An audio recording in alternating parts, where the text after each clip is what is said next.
this section, we will get to know our 3 master masons. Their personal stories will give insight to what it takes to be the best. When you pick up that rock, for me, it transports me back to the past. It go wakahiko, because I have this feeling like, wow, my kupuna would pick up this rock before. I never leave any stone unturned. It's attention to detail. Every little aspect of what we do, from the pulleys to the construction, to the engineering, to our equipment, to our families, making sure that everything is in order, in order for it to work. I love the challenge of being the best. That makes you better. Because when I do something, it's for a purpose. I'm not doing it for myself. I'm doing it for the Hawaiians.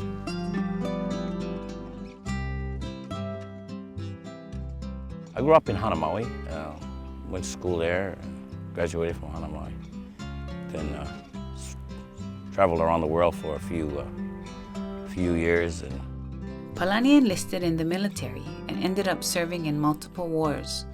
During his career, he earned one of the highest non-officer rankings possible, but Hawaii would eventually call him home.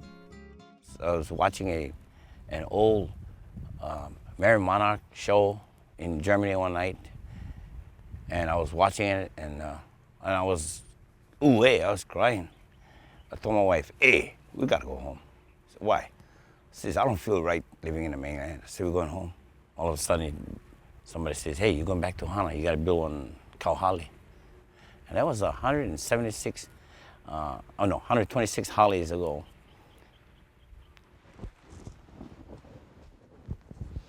This is a modern day adaptation of a halavai or ho'okipa. The purpose of this hali is a hale ho'okipa.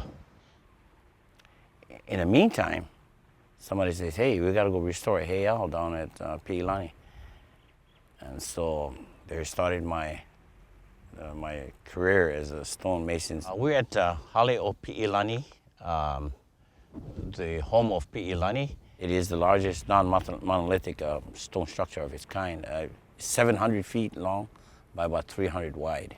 There was some earthquake damage done, and what we had to do was remove stones, categorize them, alo rocks, haka, papale, kihi. So we tried to restore as close as possible the walls. When they originally asked us to use helicopters to take the rocks from this floor level up on top, or to use one of these roofing elevator or conveyor belts, I just simply told them, why don't we just do it the old way, and we'll just build olokea, or the old scaffolding system, and we'll pass the rocks one at a time going up.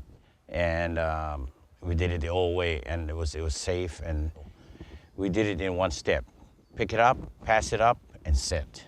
That Pi'ilani was the greatest lesson for me spiritually and technically as a stone builder, because I really studied that heiau, and I really studied the setting styles, and I just got carried away. We actually did, the job was supposed to be done in 3 years, and we ended up doing it in less than a year. So it was interesting. I mean, it was such a good feeling just picking up rocks and stacking rocks that had been laid there in the 1400s, Bara Kupuna. It is such a good feeling, even, no matter where you go for restoration, you say, oh, one of my kupunas picked this up and stacked it here. So it's a real good feeling.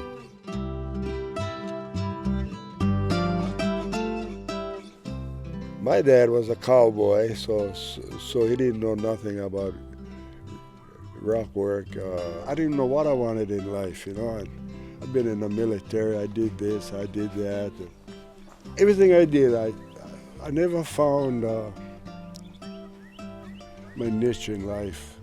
I used to live here before in Honolulu. I was a policeman for a while, and then I wanted to go home to the Big Island, so I joined the police department over there, and it wasn't my calling. My younger brother became a Mason, and that's how he and I got, I followed him, and we both started doing rock, and we got different styles, and I just like to work with my hands, but there's nothing like working with a pohaku. And then one day I was invited to Lanai to do the first stonemason convention they had. And I went there and I started looking around. And that's what I wanted to do. It was at this point in life that Sam would begin switching his focus from commercial masonry work to the culturally based practice of Uhau Humu Pohaku.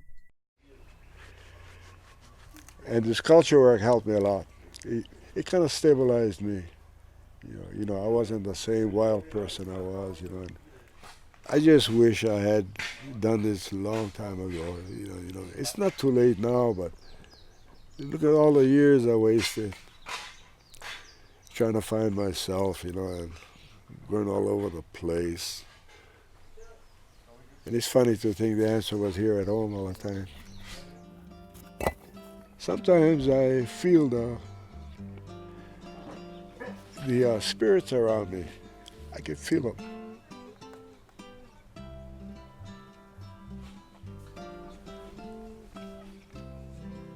I guess I'm doing something that perhaps makes somebody else happy. Maybe the spirits are happy, I don't know. But it makes me feel good. And that's the main thing. Because I always believe that you got to be kind to yourself,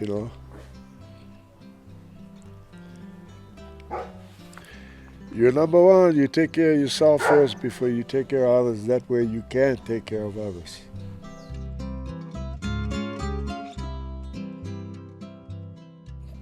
I'm a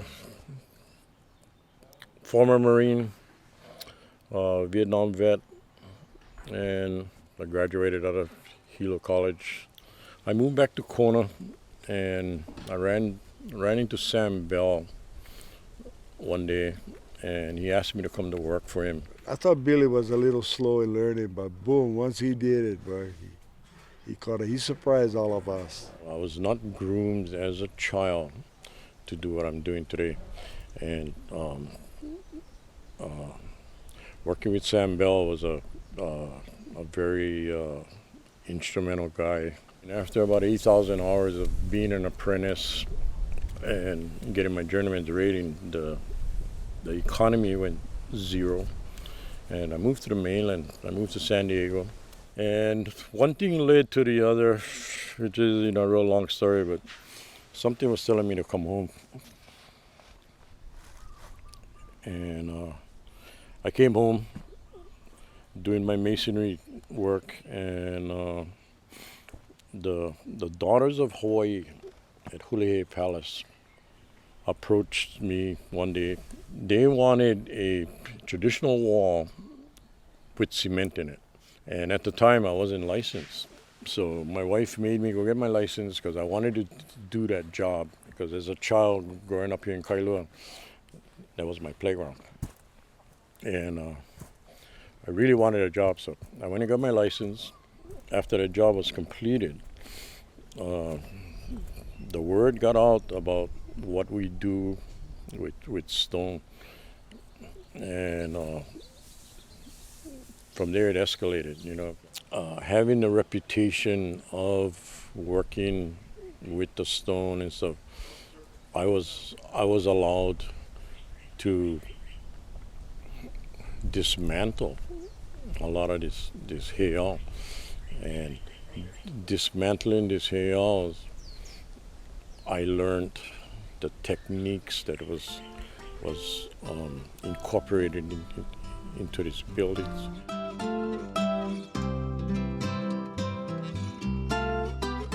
One of Billy's greatest achievements to date is a reconstruction of Hapaiali'i heiau.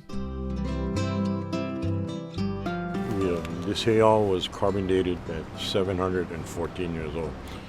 Well, the condition of Hapaiali before we started, total brush covered. You would not know that there was a heiau here because of natural disasters, surf and stuff. Big mounds of sand here on the beach, big mounds of sand up alongside this, whatever walls was existing. The very first steps, lifting a kapu on the heiau. Second was removing all the brush by hand and seeing exactly what we had. Then number 3 was laying out, finding the original dimensions of the site. Our main research tool, Henry Kekahuna's maps. Henry Kekahuna was a surveyor back in the 40s here in Hawaii, and what I understand, he was also a part-time archaeologist, or was kind of his passion. So he did these mappings on his spare time, and his measurements very accurate. When we pulled the tape according to his dimensions, it all worked out. On Hapaiali'i, our crew was only 4 guys, and we used what we call a skid steer loader and an excavator. And with 4-5 guys, this is what we accomplished on that. The rationale in us using equipment is we firmly believe that we teach ancient techniques with modern day technology. We also believe from our kumus and teachers that if our ancestors had these equipment, they would use it. Also, we do not have the workforce that they had in ancient times. So we did not have 1,000 kanaka that could help us restore this. So the hard part was working with the regulatory agencies. You know, we dealt with shore management people. We dealt with health department people because we were moving sand and such here. We also dealt with state historic preservation in approving our restoration plan, which included burial treatment plans and such. This area right here was so clogged up with muck and mud and runoff from the hotel that it was real stagnant there. And once we opened this up, all the springs began to run again. All the limu ele started to grow. The anai, the uowo, the manini, as you can see right here in the water, they all came back and started to flourish in this area again, you know. So that was kind of the satisfaction of also rebuilding the site, is watching the reef come back, you know, to life. The maintenance to maintain a structure of this caliber is education. And what we do with the community through our nonprofit organizations is run workshops and teach people to repair, teach people to get connected to this thing spiritually, teach people in the community to be proud of it. And also, it's important because this is our connection to our past. If for no other reason, this is how our ancestors worship. This was part of their life, and I think to know who you are, to be connected to it. This is my connection to my past.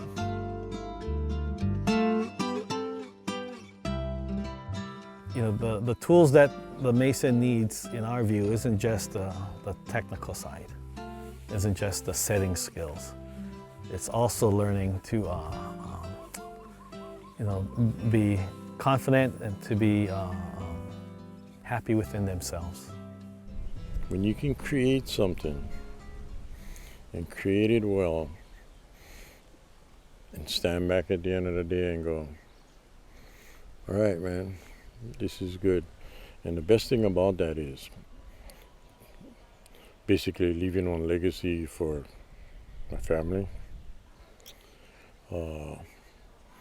future Hawaiians. Not everybody's going to stick with it, I know, you know. But once you learn anything about dry stack walls, and especially when you apply your knowledge to repairing a temple, you're doing something for your people.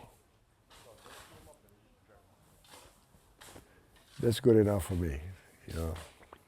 I've been on the road for 20 years. We work on every island, almost in every Hawaiian community. And it's come to the point where I feel at the point now, as far as teaching and what we know, I think my focus now is, okay, if you're serious about learning this, I'm serious about teaching you. The seriousness comes when you need to take care of your own moku, you know, start doing your own thing. And when you take care of your own moku,